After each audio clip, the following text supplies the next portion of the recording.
Karol G, Bad Bunny, The Killers, Guns N' Roses, La Rosalía son algunos de los casi 200 artistas que vinieron a Colombia en el 2022. Se calcula que 600.000 personas fueron a esos conciertos. Esas son poblaciones enteras de ciudades como Bucaramanga, como Ibagué. Imagínense que el concierto de Bad Bunny en Colombia fue el más caro de toda Latinoamérica. Costaba 24 millones de pesos el palco con servicio. Y este año, a los 4 días del Estéreo Picnic, fueron 170.000 personas, el doble del 2022. ¿Qué tuvo que pasar para llegar a esto? ¿De dónde viene esta obsesión por los conciertos? ¿Por qué estamos dispuestos a pagar lo que sea para ir? Y sobre todo, ¿qué nos dice eso de cómo estamos gastando nuestro dinero? Bienvenidos a ¿Por qué gastamos?, el podcast de Nu, donde exploramos cómo gastamos la plata en el mundo contemporáneo y además aprendemos a gastar sin remordimientos. Mi nombre es Juan Fernando Sánchez y hoy, conciertos. Pagamos lo que sea por ir. Si uno mira para atrás, encontrará que los reyes europeos mandaban a hacer auditorios súper especiales donde contrataban a Mozart y a Beethoven y a Bach, que hacían música solamente para esas élites, para los reyes. Y esto pasó en todas las épocas. Esto pasó con Roma, esto pasó en Grecia. Si sienten que conocen esta voz, seguro sí. Es la de Alejandro Marín, periodista musical y director de la X. Y aunque esos conciertos en auditorios griegos y romanos podrían ser los primeros que se hicieron en el mundo, esos conciertos no se parecen en nada a los conciertos de música en vivo que nosotros conocemos. Si vamos a hablar de conciertos como eventos en vivo que mueven masas, que nos hacen correr la sangre más rápido, tenemos que viajar en el tiempo y aterrizar en Estados Unidos. Cuando llega la década de los 50 y el blues se convierte en el rock and roll y el rock and roll se vuelve esta fuerza imparable que ni siquiera la segregación racial puede detener, quienes primero ven el potencial comercial de eso son los disc jockeys de radio. Está escrito en los libros que los primeros grandes conciertos suceden en el Midwest en los Estados Unidos, en Detroit, que suceden en Michigan, que suceden en Wisconsin, pero creo que particularmente es en Detroit o en Chicago, y que es una emisora de rock and roll que lidera esta idea de invitar a la gente a ver a Bill Haley and the Comets cantando su canción esta de rock and roll, ¿cómo era que se llamaba? Rock Around the Clock, y esas vueltas. Hello everybody, how are you all? This is yours truly, Alan Freed. Get your dancing shoes on and welcome. Al que oímos ahí es Alan Freed y es reconocido por muchos historiadores como la primera persona en organizar un concierto como los que conocemos hoy. La entrada a ese concierto costaba $1.50 de la época. Se esperaban 10.000 personas y las boletas se agotaron en un día. O sea que estamos diciendo que el primer concierto de la historia fue el primer sold out también. Y además fue el primer fracaso, porque se falsificaron 10.000 entradas. Literalmente el doble de la gente que cabía. Hay disturbios, hay problemas. Y por eso está aquí el mismo Alan Freed pidiendo perdón. About the horrible disappointment of many thousands of folks.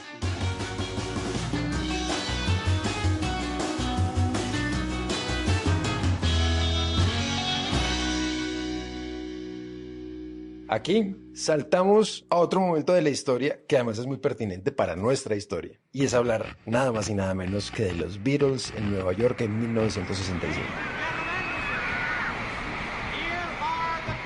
Esa fue la primera vez que una banda se presentó en un estadio, el Shea Stadium. Había más de 55.000 personas. La boleta más cara costaba $5.65. El fenómeno era tan grande que ese concierto iba a ser una película. Los Beatles llegaron en helicóptero al estadio. Todo eso que estamos oyendo ahí es de ese día. Llegaron a las 9:16 y empezaron con Twist and Shout.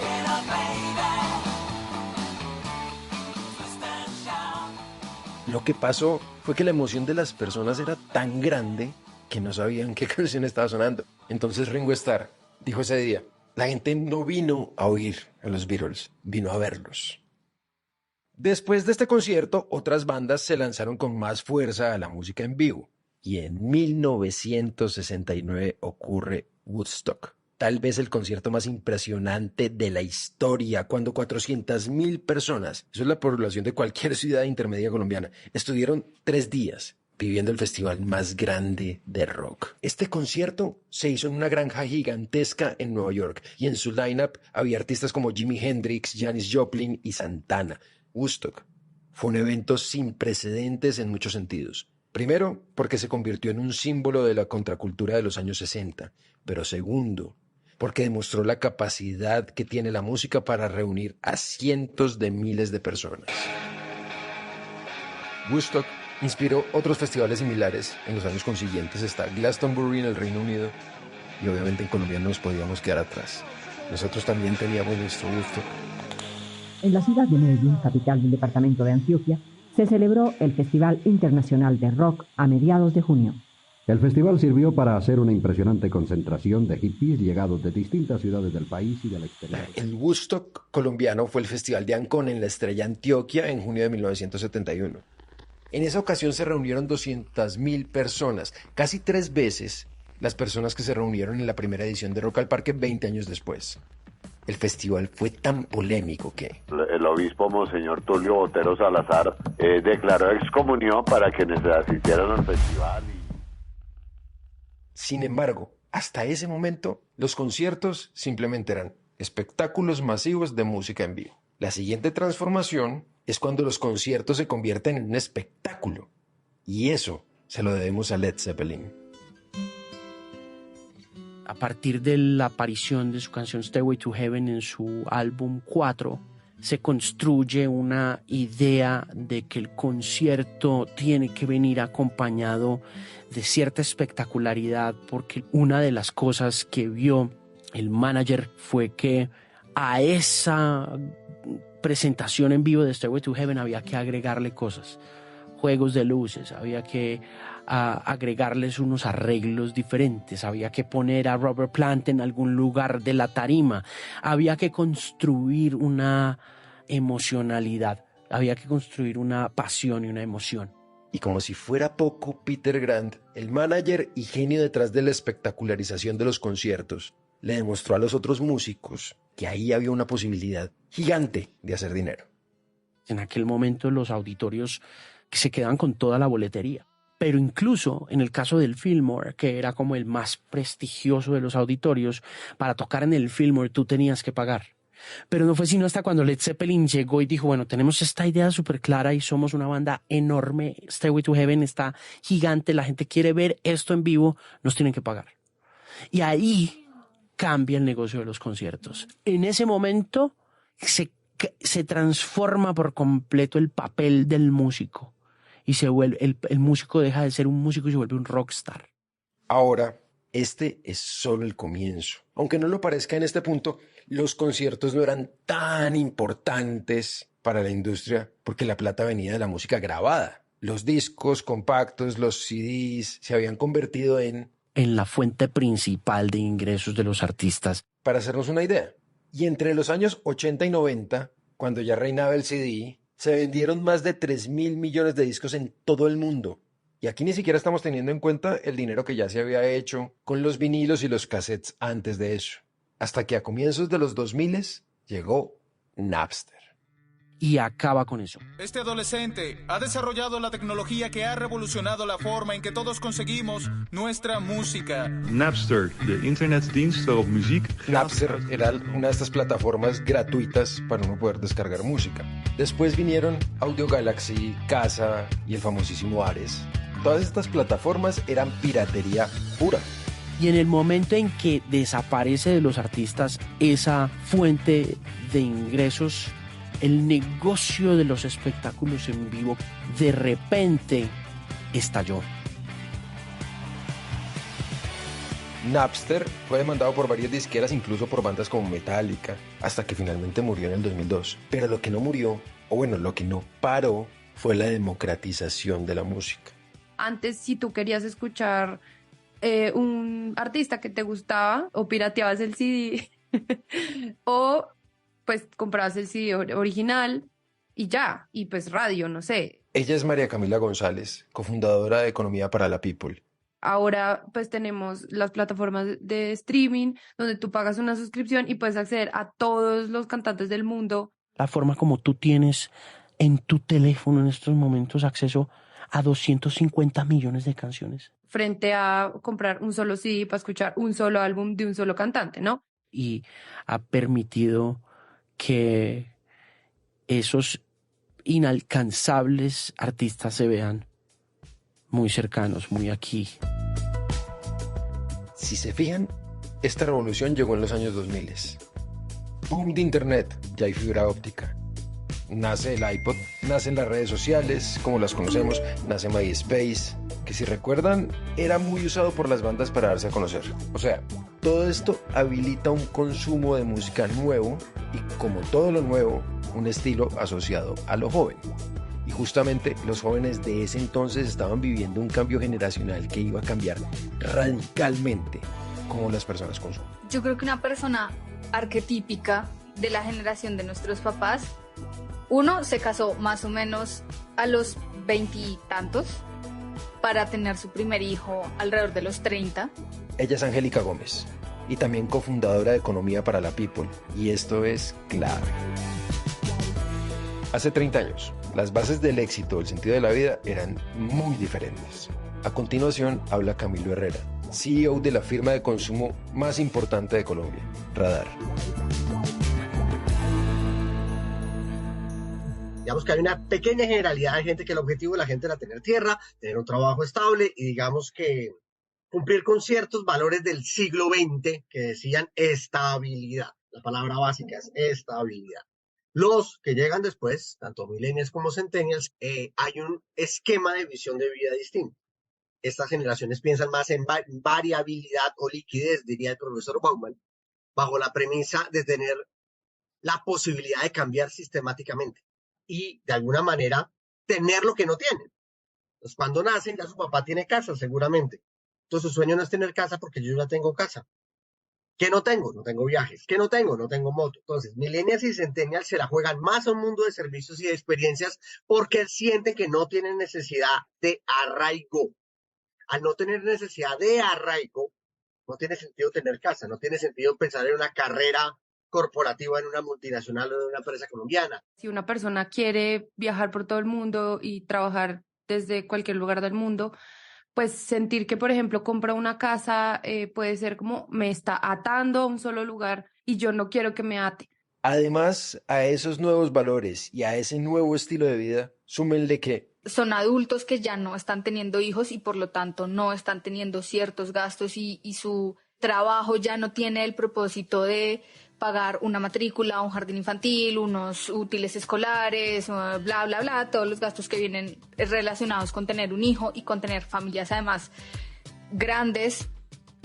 O sea, todos nosotros ya estamos atrás de esta generación, ya nos dejó el tren según ellos, y con base en ese estereotipo social, entonces se construye como el arquetipo de cómo es esta persona que hace su presupuesto, que tiene unas prioridades. Y por eso, hoy lo que nos hace más sentido es acumular experiencias. Y el secreto de las experiencias es que son exageradamente emocionales. Todos los consumos están en el marco de la emoción. El consumidor no es racional, es emocional. Ahí es donde la música tiene un poder brutal.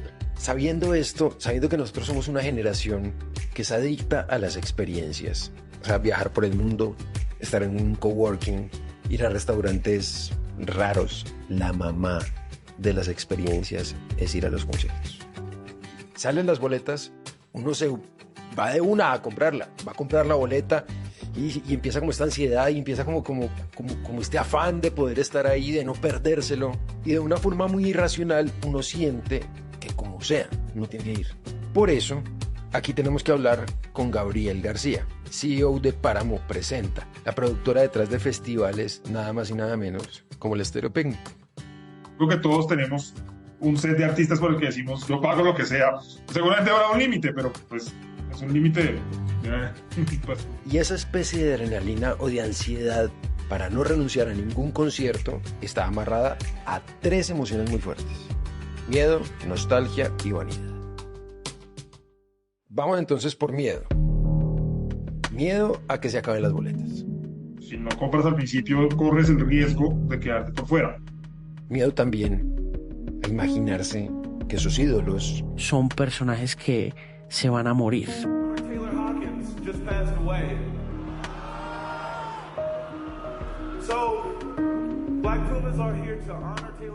Hay mucha gente que no pudo ver a Foo Fighters nunca y no lo va a poder ver nunca, porque les aseguro que Foo Fighters va a ser muy diferente con el nuevo baterista que tengan.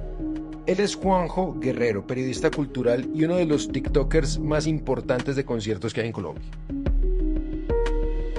Yo, por ejemplo, el clip que me hizo ir a todos los conciertos fue el concierto de Gustavo Cerati en Bogotá, que yo iba a ir con mi mamá y al final dijimos no, mejor no. 2 días después, Gustavo Cerati sufrió un accidente cerebrovascular y 5 años después pues murió.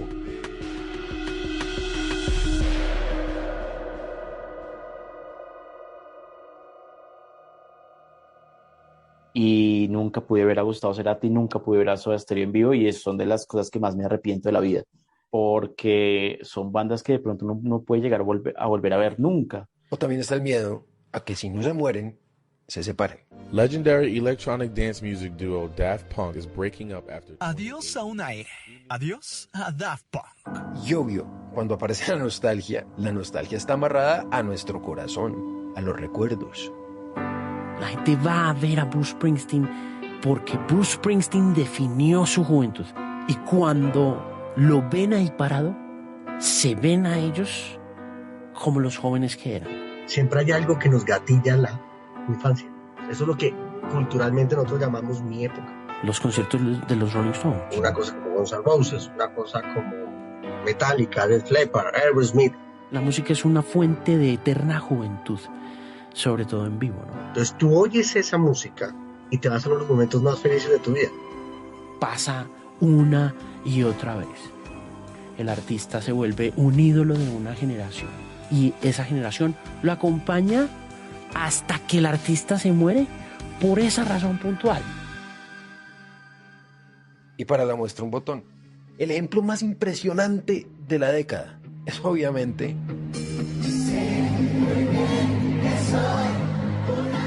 RBD es el fenómeno que más ha explotado la nostalgia en América Latina en los últimos 10 años, yo creo.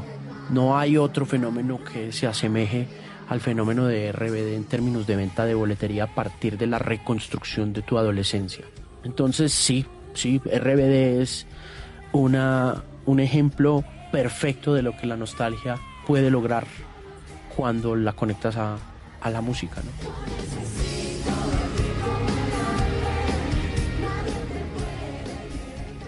Seamos honestos, fue la nostalgia la que hizo que la primera, la segunda, la tercera fecha de RBD en Medellín se agotara en menos de 2 horas. Todos queremos hacer parte de un momento histórico en el que una banda que creímos que nunca iba a regresar, regresó.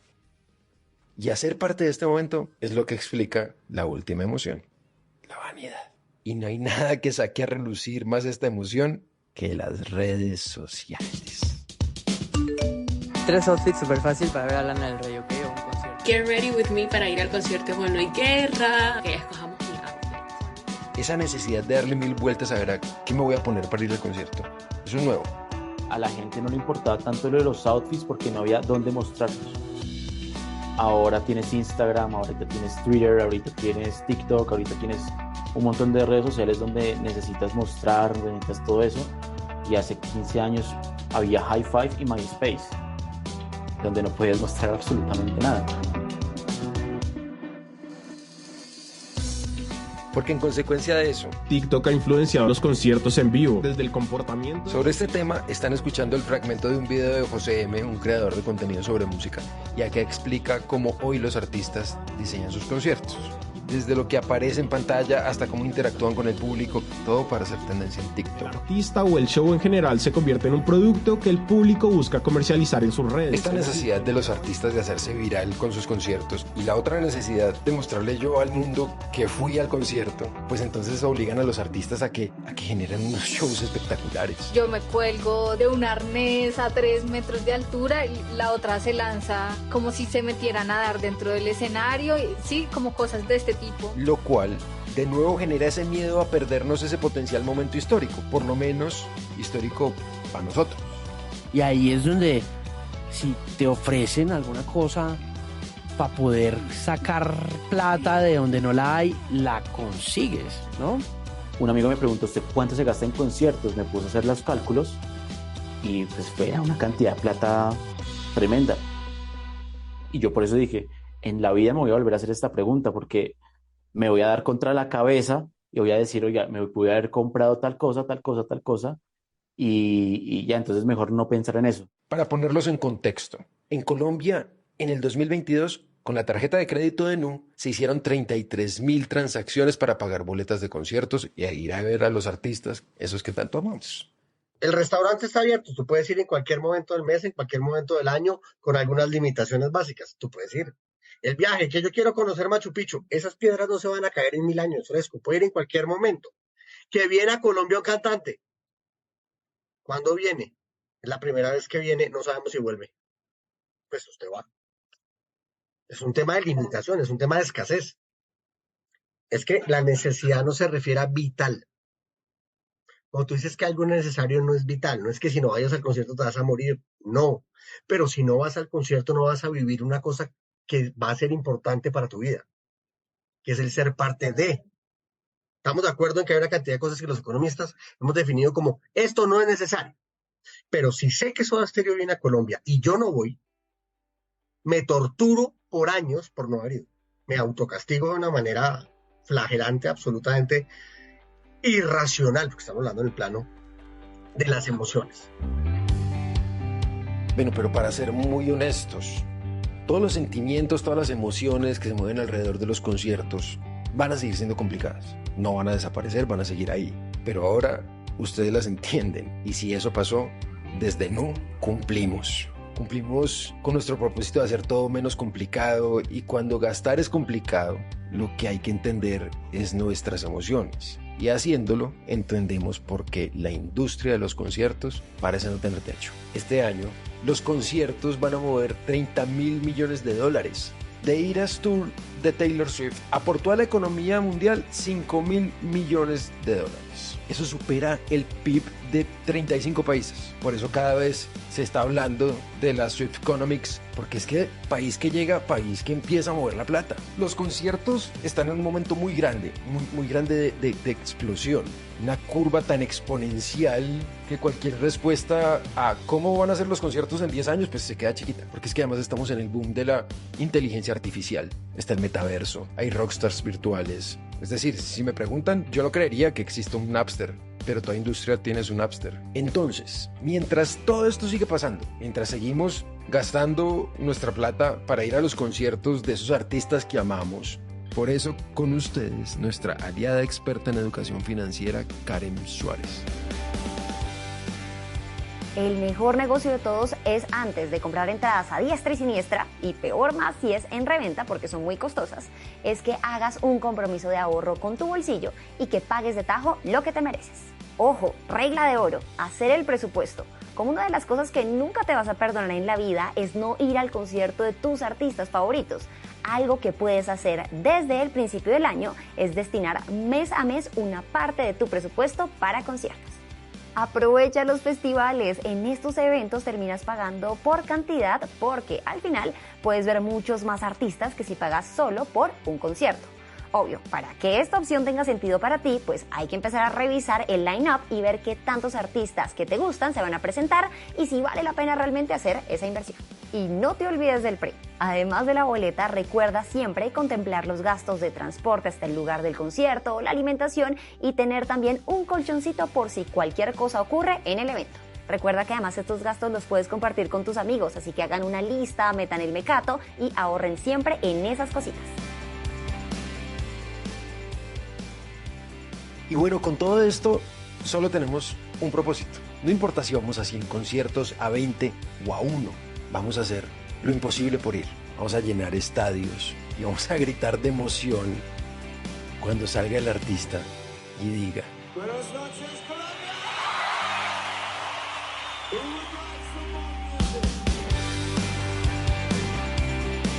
Muchas gracias por oírnos. Nos vemos el próximo episodio. La revisión editorial de este episodio fue hecha por el equipo de Nu Colombia. La investigación, concepto y desarrollo estuvo a cargo de Araceli López y Juan Pablo Ramírez. El fact-checking fue desarrollado por Juan Francisco Molina. La musicalización fue de Santiago Bernal y Juan Diego Bernal. El diseño gráfico fue de Manuela Valencia y el diseño audiovisual por John Rivera. El soporte para la grabación fue de Sebastián Parrado, Juan David Cruz y Luis Romero, todos de Naranja Media. El soundtrack del show es La vida está rara de Duplat featuring Lika Nova, de M3 Records, Undisclosed Publishing y Warner Chappell Music.